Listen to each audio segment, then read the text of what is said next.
clean up a man's place of living. Don't do it. Don't do it if he asks.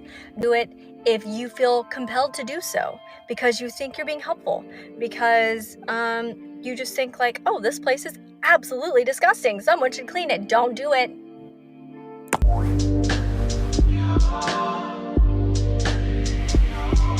Joseph, welcome to the Coffee Pot. I'm Miss Chisha Zed. Drink the coffee, it'll make you feel better. Feminist dating coach tells women, do not cook, do not clean, do not clean, do not clean, do not clean that man's room or anything, or pretty much do anything that a man would appreciate. Let's get it. Ladies, do not ever, under any circumstances, ever, and I cannot stress this enough, don't. Listen to me. Set out as you mean to go on. When you start doing these things, like cleaning, doing his laundry, making his lunches, taking on the labor for him, that's what becomes expected of you. And it makes it so much harder when you come to realize, wow, this is a lot that I'm holding by myself and doing because it's expected of me. And then you're like, hey, I would actually like to offload some of this back to you. Why would they do that? Why would they be like, oh, yeah, sure. It has benefited them greatly for you to do it for a very long time. So I beg of you, don't ever do this. Don't ever start to do it unless you plan on doing it for the duration of your relationship. Okay, so she's telling women to avoid cleaning a man's room, cooking for him, doing nurturing things to him because he's going to expect that. And it would unevenly tip what's expected in a household if the relationship was to move forward into a marriage and two people living together in a home or just two people cohabitating. And she's saying you're going to start a trend and an expectation, set an expectation that you are probably going to regret that you have to keep up. You're telling women to not be their natural selves, which is a lot more nurturing than men, and tell them to hold off. This is terrible advice because how else is that man supposed to see the good qualities that that chick possesses, that woman possesses? How else is he supposed to gauge that she is a quality woman if he wants and values a woman who's going to cook, who's going to clean? How else is he going to know that she does that if she never does it?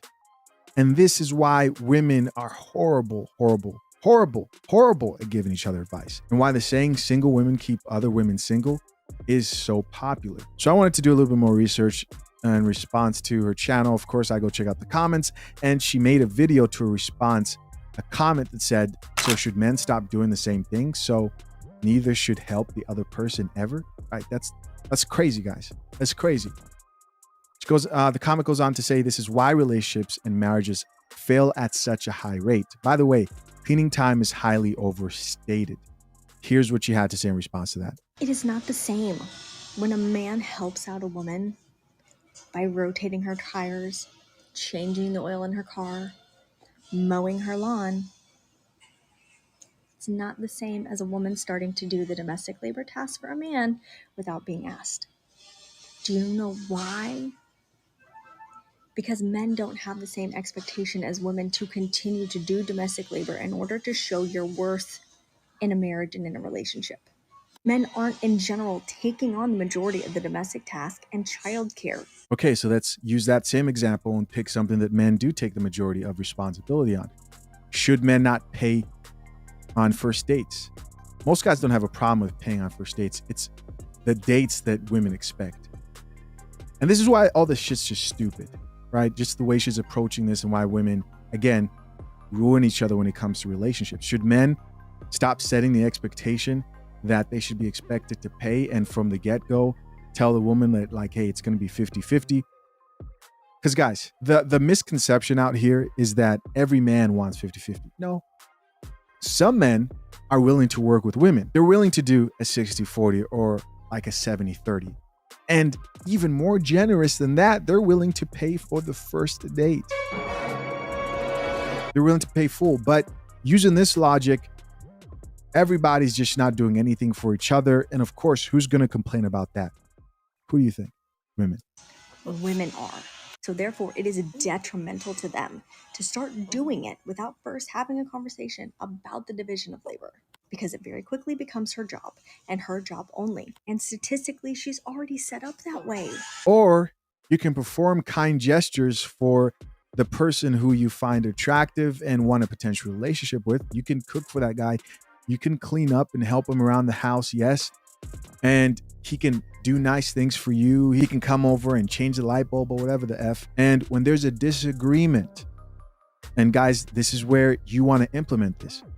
If there's a disagreement or an expectation, you sit down and say, okay, it sounds like you have an expectation for me when it comes to this. If you feel like there's a boundary being crossed there. If they say, yeah, well, you've been doing it. Well, I think we should talk about it. You can talk about it then. You can talk about it when the relationship starts to get serious and there seems to be a misunderstanding. And guys, I also think there's a lot of stuff that just two people will agree on and they won't have to go on long, elaborate conversations. But division of things like chores, expectations when it comes to paying on dates is something that couples should talk about. But it doesn't have to be with this type of mindset and approach.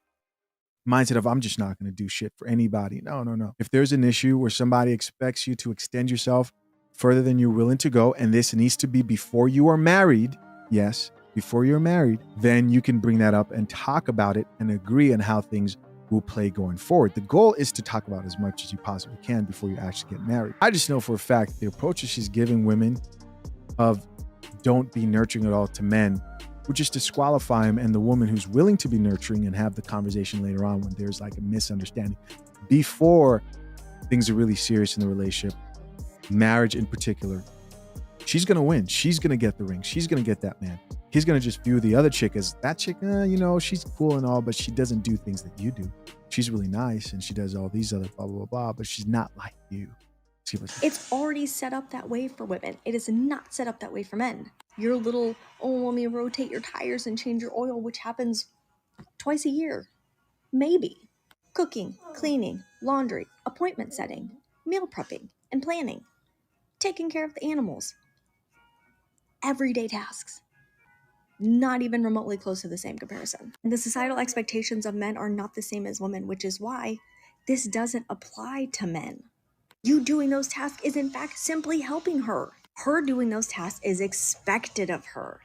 Do you see the difference now? All right, that was that.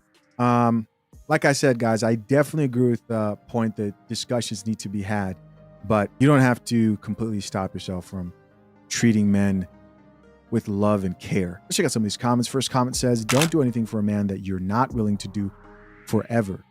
My grandmother, who's probably divorced. Somebody else here says, damn, good advice. Terrible advice. Somebody else here added, my own dad told me, do someone a favor and it'll become your job. It's just not always true, especially within a relationship. You can't, this is how I know these women are not in relationships or anything close to a marriage. Here's somebody else who says, correct. If you do it, it won't just become expected, it will also become invisible.